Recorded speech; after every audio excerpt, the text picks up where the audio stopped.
어머니, 여기요. 며느리는 인사를 생략한 채 봉투를 툭 내밀었다. 나는 그 순간 말문이 막혔다. 꽃 비싸요. 요즘 다 이렇다더라고요. 알아보세요. 그녀의 말투에는 어떤 정성도 따뜻함도 없었다. 그저 내던지는 듯한 말과 10만 원짜리 돈 봉투. 나는 그저 웃으며 받아들었다. 그래, 고맙다. 하지만 마음은 얼음장처럼 식어갔다.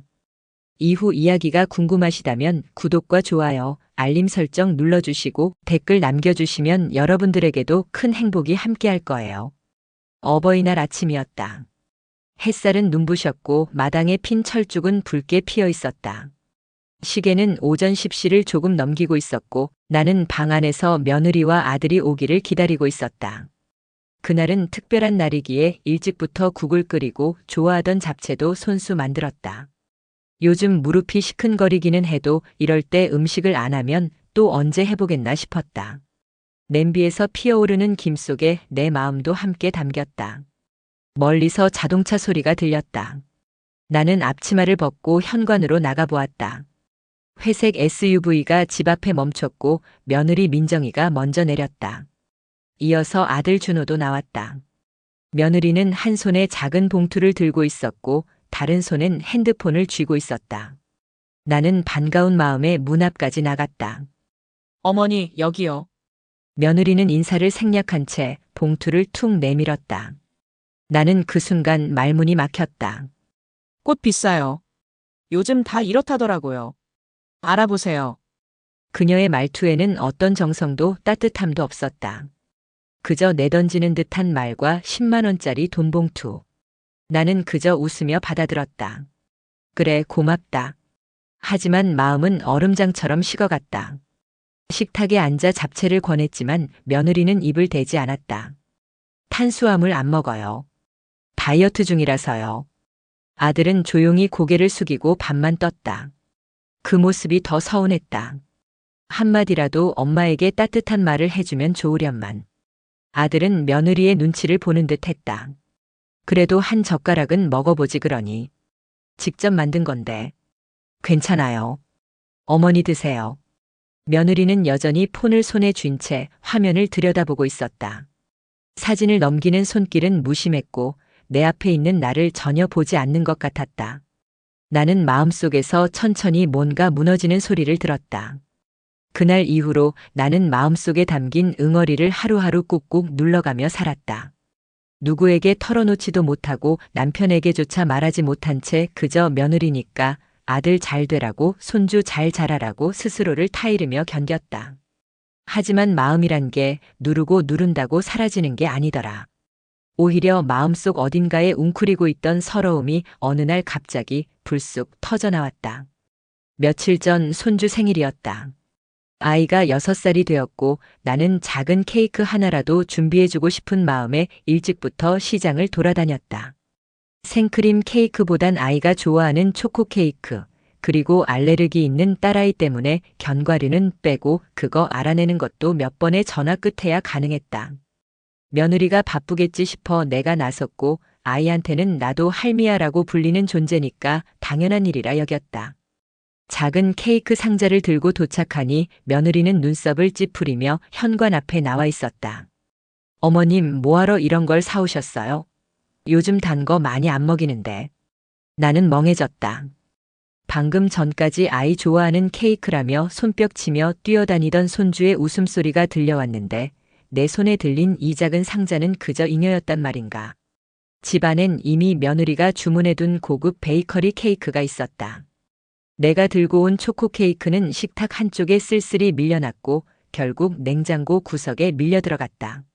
그날 밤 집으로 돌아오는 길에 나는 케이크 상자가 든 비닐봉지를 다시 꺼내봤다.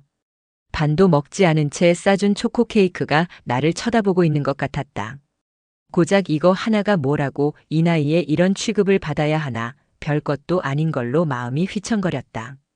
남편은 내가 들어오자 손주 생일은 잘 치렀냐고 묻기만 했다. 나는 대답하지 않았다. 대신 샤워기로 얼굴을 적시며 조용히 울었다. 물인지 눈물인지 모를 그 흐름 속에서 나는 내 마음이 조금씩 식어가고 있음을 느꼈다. 다음 날 며느리에게서 톡이 왔다. 어머님, 어제 너무 감사했어요. 근데 다음엔 오시기 전에 꼭 미리 말씀 주세요. 제가 미리 준비를 했어야 했는데 죄송해요. 이 말이 진심인지 형식적인 건지 나는 알 수 없었다. 다만 감사하다와 죄송하다 사이에 숨겨진 거리감이 느껴졌고 그 거리감은 여전히 내 마음을 시리게 했다. 며느리는 어릴 적부터 무척 자립심이 강한 사람이었다. 우리 아들도 그 점에 반해 결혼했다 했고 맞벌이를 하며 아이 둘을 키우는 모습도 참 대단하다 생각했다. 하지만 어쩐지 그 아이는 나를 가까이 두되 결코 들어오게 하진 않는 벽을 세운 듯 했다. 내가 할 수 있는 건 그저 그 벽 바깥에서 조용히 지켜보는 일이었다. 며칠 후 동네 작은 모임에서 지인들과 이런저런 이야기를 나누다 한 친구가 말했다. 요즘은 시어머니가 너무 나서도 안 되고 너무 안 나서도 서운해하고 애매해. 너도 너무 속 끓이지 마. 그냥 내 삶 살아. 그 말이 뼈에 사무쳤다. 내 삶이란 게 뭔가 싶었다. 내가 살아온 삶은 언제나 가족을 위한 삶이었는데 그게 이제는 지나친 관심이나 간섭으로 여겨진다는 사실이 너무도 씁쓸했다. 그래서 나는 결심했다. 더 이상 며느리 눈치를 보며 내 마음을 감추지 않기로. 내 감정도 소중하다는 걸, 나도 하나의 인격이라는 걸 알아달라고 말해보기로 했다. 며느리에게 문자를 보냈다. 지난 어버이날 일은 내가 마음속에 많이 담아두고 있었단다. 내가 그런 말을 했을 때 나는 많이 서운했고 지금도 그 생각이 자주 나. 나도 너희 가족의 일원으로서 아이들 할머니로서 마음을 다하고 싶었는데 그 마음이 무시당하는 것 같아 힘들었어. 내가 나의 감정을 조금만 이해해 주었으면 좋겠구나. 답장은 금세 오지 않았다. 하루, 이틀, 3일이 지나도록 아무런 반응이 없자 나는 괜한 짓을 한 걸까 후회도 들었다. 하지만 나흘째 되던 날 며느리에게서 전화가 왔다. 어머님, 저 너무 죄송해요. 제가 그때 왜 그랬는지 모르겠어요. 사실 요즘 직장에서도 너무 스트레스를 많이 받고 있었고 남편은 바쁘고 애들은 떼쓰고 그러다 보니 저도 모르게 어머님께 예민하게 굴었던 것 같아요. 어머님 말 듣고 너무 죄송하고 또 고마웠어요. 그동안 저도 많이 생각해 봤어요. 그 말에 나도 눈물이 왈칵 쏟아졌다. 통화를 하며 우리는 처음으로 진심 어린 대화를 나누었다. 서로를 이해하려는 조금은 어색하지만 분명 따뜻한 마음이 오갔다. 며느리는 끝내 이렇게 말했다. 어머님, 다음 어버이날에는 저희 집에서 꼭 같이 식사해요. 아이들한테도 할머니가 어떤 분인지 더 많이 알려주고 싶어요. 미안했고 진심으로 감사드려요. 그날 밤 나는 오랜만에 편안한 마음으로 잠을 청했다. 50년 가까이 가족을 위해 살아온 내 인생이 조금은 보상받는 기분이었다. 아직도 완벽히 풀린 건 없다. 서로를 완전히 이해하긴 어려울지도 모른다. 하지만 적어도 이제는 서로의 마음을 들여다볼 수 있는 창 하나쯤은 생겼다고 믿고 싶다. 그리고 나는 오늘도 그 창을 통해 며느리와 손주들의 웃는 얼굴을 바라보며 말한다. 그래, 가족은 그렇게 조금씩 가까워지는 거야. 며느리와의 통화 이후 나는 문득 나 자신을 돌아보게 되었다. 한때는 시집살이도 하고 남편 뒷바라지에 아이들 키우느라 눈코 뜰 새 없이 살아왔던 시절이 있었다. 그런데 그 힘들었던 나날을 지나 지금은 또 다른 관계에서 또다시 상처받고 또다시 마음을 다스려야 한다는 현실이 억울하기도 했다. 하지만 생각해보면 나는 항상 누군가를 위해 참아왔고 이해해왔다. 그리고 지금도 여전히 그 역할을 하고 있다. 남편은 말수가 적은 사람이었고 나의 감정에 섬세하게 반응하지 못했다. 아들도 아내 편에만 서 있는 건 아니지만 중간에서 조율하거나 위로해주는 일이 거의 없었다. 그래서 더더욱 나 혼자 모든 걸 받아내야 했고 그게 때로는 나를 너무도 외롭게 만들었다. 며느리와의 대화 이후 나는 더 이상 그저 참고만 있지 않기로 마음먹었다. 말해야 할 건 말하고 마음을 표현해야만 관계가 변한다는 걸 이제는 알게 되었기 때문이다. 나는 며느리에게 조심스럽게 물었다.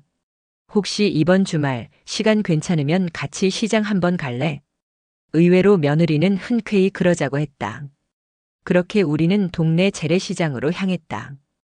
싱싱한 채소들과 과일들, 여기저기서 들려오는 시장 상인들의 목소리.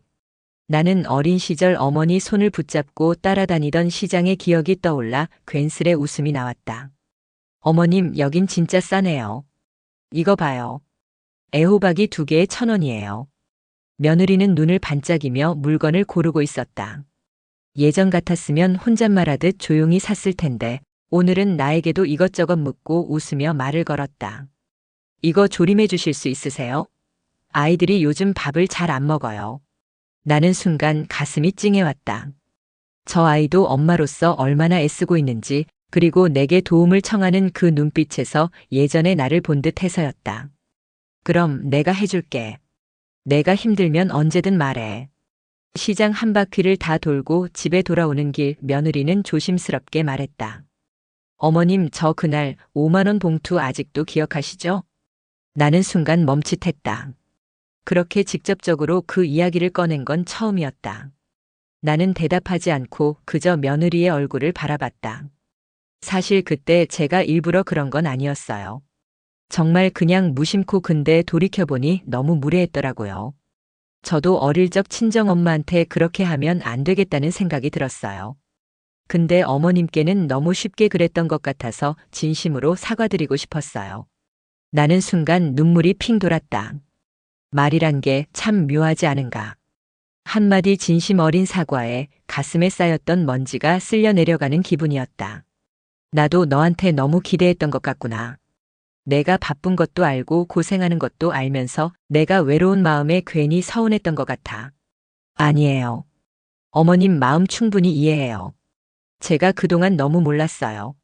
어머님도 누군가의 딸이고 누군가의 엄마인데 제가 너무 제 입장만 생각했어요. 2사람은 그렇게 시장길을 걸으며 그동안 풀지 못했던 마음의 매듭을 하나하나 풀어갔다. 그리고 그날 저녁 나는 며느리와 손주들을 불러 저녁을 차렸다. 애호박조림, 멸치볶음, 된장국, 김치전. 특별한 음식은 아니지만 정성이 가득 담긴 밥상 위에 온 가족의 웃음소리가 번졌다. 식사를 마친 후 손주가 내 무릎에 앉아 말했다. 할머니는 우리 집에서 제일 밥을 맛있게 해요. 그 말 한마디에 나는 세상이 다 내 것이 된 것 같았다. 그리고 며느리도 옆에서 조용히 말했다. 어머님, 앞으로는 저희 집에 자주 오세요. 이번 추석도 같이 보내면 좋겠어요. 그 순간 나는 그동안의 서러움도 오해도 서운함도 모두 잊고 싶었다. 그리고 정말 가족이란 게 혈연보다도 마음으로 맺어지는 거란 걸 깨달았다. 그날 밤 나는 일기장에 이렇게 썼다. 며느리라는 존재는 나에게 큰 시험이었다.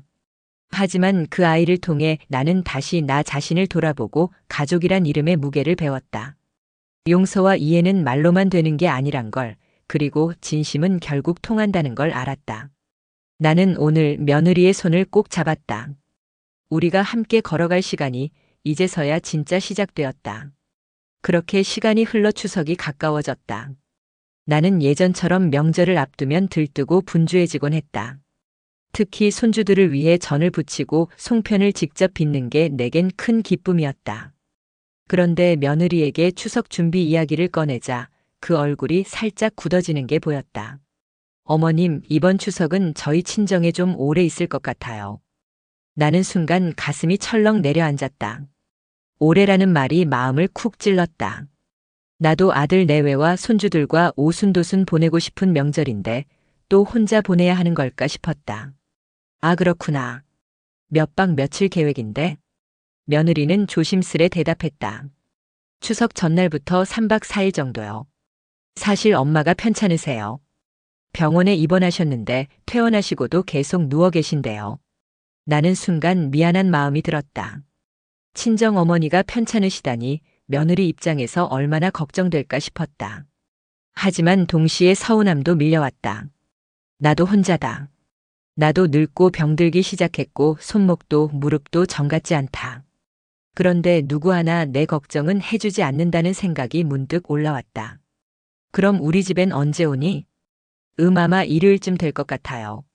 그러면 추석 끝나고 하루 정도. 나는 잠시 말을 잇지 못했다. 결국 올해도 명절 음식은 나 혼자 준비해야겠구나 싶은 마음에 허탈함이 몰려왔다. 대답은 했지만 내 말투에는 실망이 묻어나왔는지 며느리도 그걸 느꼈는지 표정이 굳어졌다. 어머님, 제가 못 도와드려서 죄송해요. 근데 진짜 이번에는 어쩔 수 없어요. 엄마가 진짜 너무 힘들어 하세요. 나는 고개를 끄덕였다. 그래, 그럼 그렇게 해. 하지만 그날 밤 나는 자꾸 잠이 오지 않았다. 눈을 감으면 손주들 웃는 얼굴이 떠오르고 주방에서 혼자 전을 부치며 땀 흘리던 내 모습이 떠올랐다. 그렇게 추석 준비가 시작되었고 올해도 나는 혼자 송편을 빚었다. 며느리는 전날 전화를 한 통 걸어왔지만 그 짧은 통화에도 마음 한구석이 허전했다. 그러던 중 추석 다음 날 오후가 되어서야 아들네가 집에 들어왔다. 손주들은 한껏 들떠 있었고 며느리는 평소보다 더 밝은 표정을 지었다. 어머님, 이거 송편이랑 전 조금 싸왔어요. 저희 친정에서도 같이 만든 거예요. 나는 며느리가 내민 반찬통을 받아들었다. 그런데 그 안에는 내가 며칠 전부터 해놓은 음식들과 비슷한 전이 들어있었다. 순간 말문이 막혔다. 왜 이렇게 불필요하게 겹치는 음식을 싸왔을까? 내 음식을 무시하는 건 아닐까 싶어 괜히 서운했다. 아이고, 그래. 잘 먹자. 내가 그렇게 말은 했지만 며느리는 내 눈빛을 눈치챘는지 어색하게 웃었다. 다음 날 아침 손주가 내게 다가왔다. 할머니, 엄마가 말했어요. 이제 전 같은 거 많이 안 먹는 게 건강에 좋대요. 나는 순간 멈칫했다. 그 말은 결국 내가 만든 전은 건강에 나쁘다는 뜻일까? 나는 그 아이를 나무라지 않았지만 내내 마음이 불편했다. 그날 밤 며느리에게 조심스럽게 말을 꺼냈다. 요즘 애들은 뭐든 싱겁게 담백하게 먹어야 한다고 하더라. 내 말이 틀린 건 아닌데 그래도 명절 때는 좀 먹고 가야지. 그러자 며느리가 말했다. 네, 어머님. 근데 요즘 아이들은 입맛이 달라서 사실 저도 많이 안 먹이려고 해요. 튀긴 음식은 위에도 안 좋고요. 나는 순간 말문이 막혔다. 내가 만든 음식이 위에 안 좋다니. 아무리 좋은 뜻으로 말한 거라 해도 내 입장에선 모욕처럼 느껴졌다. 그럼 내가 해놓은 음식은 어떻게 할까? 다 버려야겠네. 그렇게 내 말이 나가버렸다. 며느리는 순간 당황한 듯 표정을 굳히더니 말을 잇지 못했다. 어머님, 그런 뜻이 아니에요. 저는 그냥 건강 생각해서. 건강 생각은 너도 하고 나도 해. 하지만 명절엔 명절답게 보내야지. 음식이라는 게 단순한 끼니가 아니야. 그 안에 정성이 있고 전통이 있는 거야. 며느리는 조용히 고개를 끄덕였지만 그날 이후 어딘가 며느리와 나 사이엔 다시 금이 가기 시작했다. 서로 조심스레 대하지만 마음속엔 말하지 못한 서운함이 점점 쌓여갔다. 며칠 후 손주가 내게 말했다. 할머니, 왜 요즘 엄마랑 말 안 해요? 나는 깜짝 놀랐다. 아이 눈에도 보일 만큼 우리가 어색했던 걸까? 아니야. 할머니가 요즘 좀 피곤해서 그랬어. 그럼 엄마랑 화해해요. 엄마 울었어요. 나는 그 말에 가슴이 무너져 내렸다. 손주는 그 말을 하곤 내 손을 꼭 잡았다. 나는 그 작은 손을 보며 다짐했다. 이제는 정말 아이를 위해서라도 며느리와 마음을 맞춰야 한다고. 그리고 다음 날 나는 며느리에게 전화를 걸었다. 우리 잠깐 시간 괜찮니? 얘기 좀 하자. 며느리의 생일이 지난 그 다음 주 나는 거실 창가에 앉아 뜨개질을 하고 있었다. 내 무릎 위엔 며느리가 떠준 그 스카프가 얌전히 놓여 있었고 햇살은 창문을 타고 조용히 집안을 덮고 있었다. 며느리는 주방에서 점심 준비를 하고 있었고 손주는 자기 방에서 그림을 그리고 있었다. 요 며칠 우리 사이엔 이상할 만큼 고요하고 따뜻한 공기가 흘렀다. 묘하게 서로의 움직임을 배려하고 말투가 부드러워지고 작은 실수도 웃음으로 넘길 수 있는 그런 분위기였다. 나조차도 믿기지 않을 만큼 내 마음속의 가시들이 어느새 스르르 빠져나간 듯 했다. 그날 점심 무렵 며느리가 다가와 조심스레 말을 꺼냈다. 어머님, 혹시 이번 주말에 시간 괜찮으세요? 나는 뜨개질을 멈추고 고개를 들었다. 왜? 무슨 일 있어? 그게 제 친정에 잠깐 다녀오려고요. 엄마가 허리 디스크 수술하시고 나서 처음 집에 오시는 날이라 조금 정리도 해드리고 싶어서요. 나는 멈칫했다. 친정이라는 단어는 여전히 내게 낯설고 어쩐지 질투심 비슷한 감정을 불러일으켰다. 하지만 그 순간 나는 마음을 다잡았다. 이제는 받아들일 수 있어야 한다는 걸 진심으로. 나는 고개를 끄덕였다. 그래, 그럼. 잘 다녀오고. 필요하면 내가 음식 좀 싸줄까? 미역국이라도. 그녀의 눈이 동그래졌다. 어머님 진짜요? 엄마가 어머님 음식 진짜 좋아하세요. 저번에도 말씀하셨어요. 시어머니 음식이 왜 이리 구수하냐고요. 나는 피식 웃었다. 뭔가 허탈하고도 흐뭇한 기분이었다. 며느리는 서둘러 방으로 들어가 짐을 싸기 시작했고 나는 부엌에서 멸치 국물 육수를 내고 미역국을 끓였다. 그리고 며느리의 친정에 줄 반찬 몇 가지도 함께 준비했다. 고소하게 볶은 멸치볶음, 약간 매콤하게 무친 오이무침, 제철 무나물. 토요일 아침 며느리는 아이를 데리고 집을 나섰다. 현관에서 손주가 신나게 내게 손을 흔들었다. 할머니, 외할머니 집 다녀올게요. 나는 아이에게 손을 흔들며 말했다. 그래, 외할머니 말씀 잘 듣고 엄마도 도와드려야 해. 집에 나 혼자 남으니 문득 조용했다. 하지만 이번엔 그 고요함이 외롭지 않았다. 오히려 마음속에 희미한 미소가 퍼지는 듯 했다. 그리고 그날 저녁 며느리에게서 사진이 왔다. 수술 후 회복 중인 친정 어머니가 환하게 웃으며 미역국을 먹고 있는 모습이었다. 사진 아래엔 짧은 글이 덧붙여져 있었다. 어머님 진심으로 감사드려요. 엄마가 눈물까지 흘리셨어요. 나는 휴대폰을 내려놓고 한참 동안 그 자리에 앉아 있었다. 언젠가부터 내 며느리는 내 딸처럼 마음속에 자리 잡고 있었고 그 딸이 누군가의 딸로서 누군가의 가족으로서 또 따뜻함을 전하고 있다는 사실이 내 가슴을 꽉 채웠다. 며칠 뒤 며느리가 돌아왔다. 손주가 먼저 현관으로 뛰어들어와 내 품에 안겼다. 며느리가 거실에서 아이를 재우고 나온 그날 밤 나는 조용히 서랍을 열어 오래전부터 준비해 두었던 작은 상자를 꺼냈다. 그 안에는 내가 정성껏 손수 꿰매 만든 앞치마가 들어있었다. 붉은 체크무늬 천에 얇은 솜을 덧대고 포켓 옆에는 며느리의 이니셜을 자수로 새겨 넣은 앞치마였다. 그 앞치마를 만든 건 사실 아이가 돌을 맞이할 무렵이었다. 함께 요리하자며 슬쩍 건네볼까 했지만 그땐 내 마음의 상처도 며느리에 대한 섭섭함도 많아서 끝내 꺼내지 못하고 서랍 속에 넣어두었던 것이다. 나는 조심스레 그 상자를 안고 부엌으로 갔다. 새벽 공기가 차가웠지만 마음은 묘하게 따뜻했다. 다음 날은 며느리 생일이었다. 아들은 잊고 있는 눈치였고 손주도 아직 어려 그 의미를 모르겠지만 나는 알고 있었다. 이 아이가 우리 집에 들어온 날부터 이제는 그 생일도 내 가족의 기념일이라는 걸. 그 다음 날 아침 나는 평소보다 일찍 일어났다. 며느리가 일어나기 전에 미역국을 끓였다. 젊은 사람들 입맛을 생각해 국간장을 조금 넣고 조개도 조금 곁들였다. 국물 맛이 우러나는 동안 나는 조용히 앞치마 상자에 리본을 묶었다. 엄마, 오늘 무슨 날이에요? 손주가 부엌으로 들어와 물었다. 나는 아이에게 살짝 눈을 찡긋해 보였다. 쉿, 비밀인데 오늘 엄마 생일이야. 진짜요? 엄마 생일이야? 왜 아무도 몰라요? 나는 아이를 무릎 위에 앉히며 말했다. 그래서 우리 둘이 엄마를 놀라게 해주자.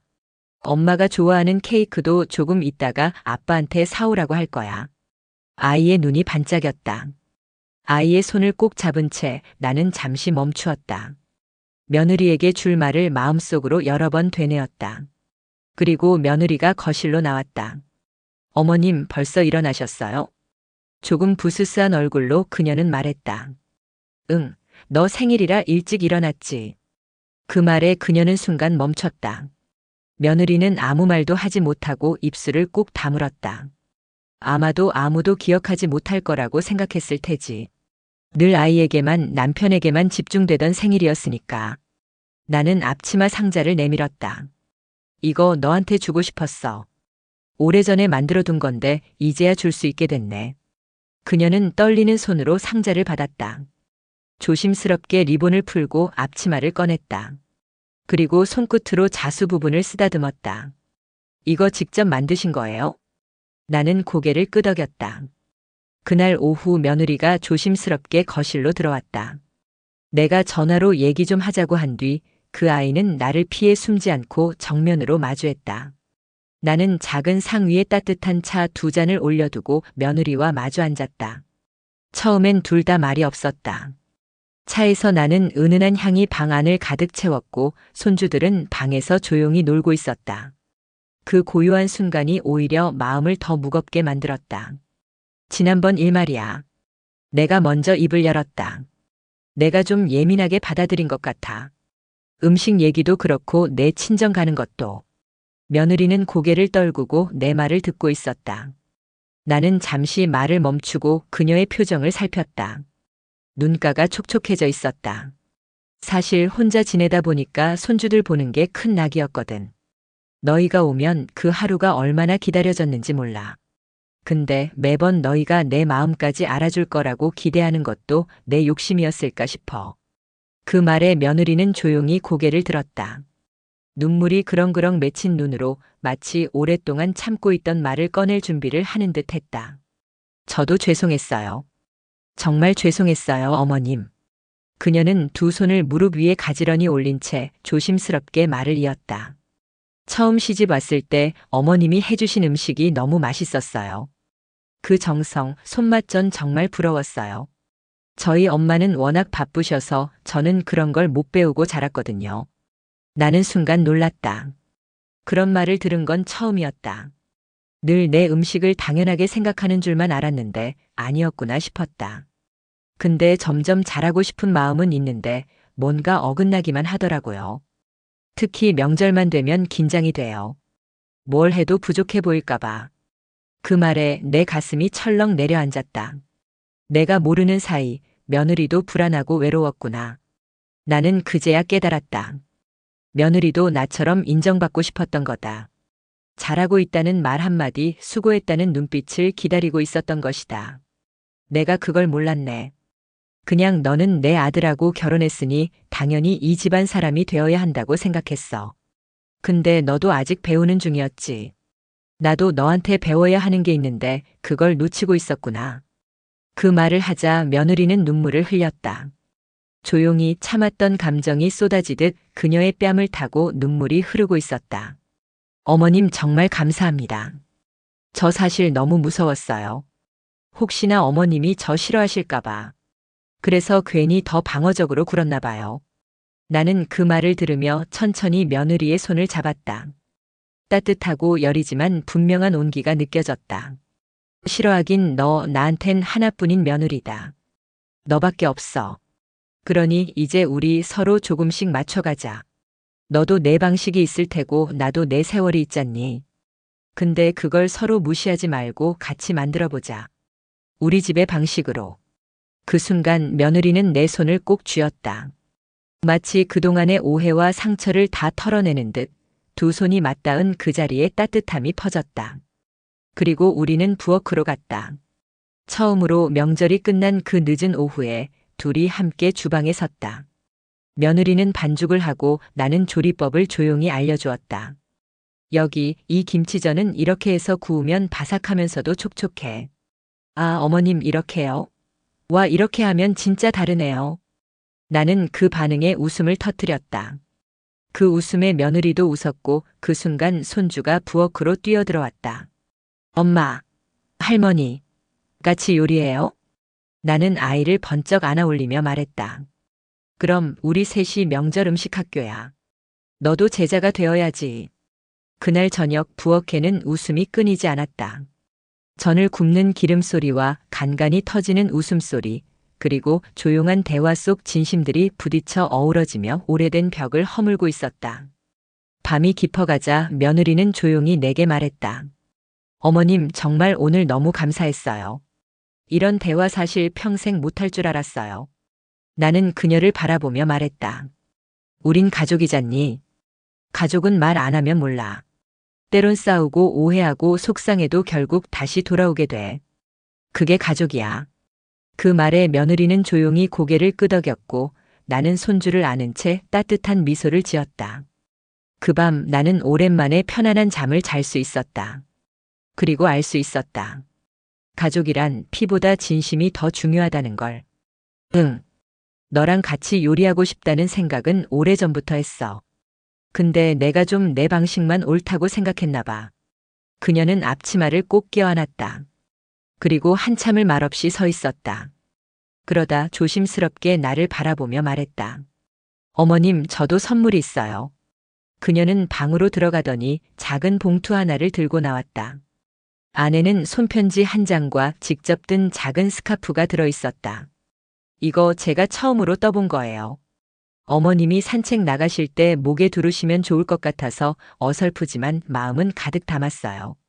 나는 그 자리에서 눈물이 핑 돌았다. 며느리가 나를 위해 무언가를 만든다는 생각은 단 한 번도 해본 적이 없었다. 늘 내가 챙겨주고 보살펴야 할 대상이라 여겼는데 그 아이도 나를 생각하며 이렇게 정성을 들였다는 사실이 마음을 먹먹하게 했다. 나는 조용히 그녀의 손을 잡았다. 한참을 그렇게 앉아 있었고 손주가 케이크를 들고 들어오자 우리는 셋이 부엌에서 웃음꽃을 피웠다.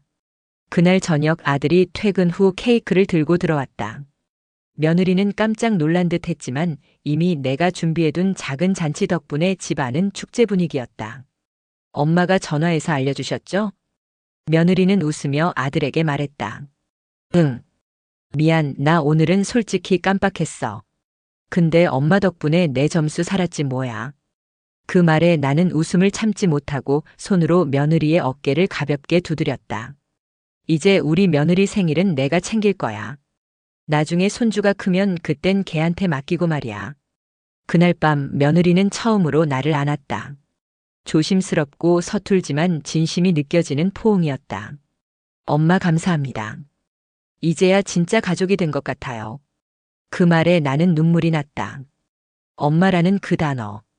평생을 며느리에게서 들을 수 없을 줄 알았는데 그 말이 이렇게 따뜻할 줄 몰랐다. 나는 그녀의 등을 토닥이며 말했다. 그래. 나도 오늘 처음으로 딸이 생긴 것 같구나. 할머니. 외할머니가 할머니 최고라고 했어요. 우리 할머니는 요리 천재래요. 나는 웃음을 터뜨리며 아이의 볼을 살짝 꼬집었다. 그래. 우리 손주는 말도 예쁘게 잘하네. 그날 저녁 우리는 셋이 둘러앉아 따뜻한 찌개를 함께 먹었다. 며느리는 그동안의 이야기를 들려주며 웃었고 나는 그 모습을 바라보며 조용히 밥을 씹었다. 이제야 진짜 가족이 된 것 같았다. 그리고 어느 날 손주가 학교에서 문제를 하나 들고 왔다. 선생님이 학부모 참여 수업에 가족이 함께 나와 발표를 해보자고 했다는 것이었다. 주제는 내 가족의 따뜻한 기억. 할머니, 저 누구랑 나가야 돼요? 아빠는 바쁘고 엄마는 긴장하신대요. 나는 잠시 고민했다. 그리고 조용히 말했다. 그럼 우리 셋이 같이 나가자. 할머니가 너랑 함께 무대에 서줄게. 며느리는 깜짝 놀랐지만 이내 고개를 끄덕이며 준비를 도왔다. 함께 발표문을 써내려갔고 아이는 직접 그림을 그렸다. 그림 속엔 우리 세 식구가 미역국을 나눠 먹는 장면이 담겨 있었다. 발표 당일 손주는 무대에 올라 씩씩하게 말했다. 우리 가족은 서로 많이 싸우기도 했어요. 근데 이제는 서로를 이해하고 미역국처럼 따뜻하게 지내요. 저희 집 미역국은 할머니가 끓여주신 거예요. 엄마는 할머니를 많이 좋아해요. 저는 엄마랑 할머니랑 같이 있는 게 좋아요.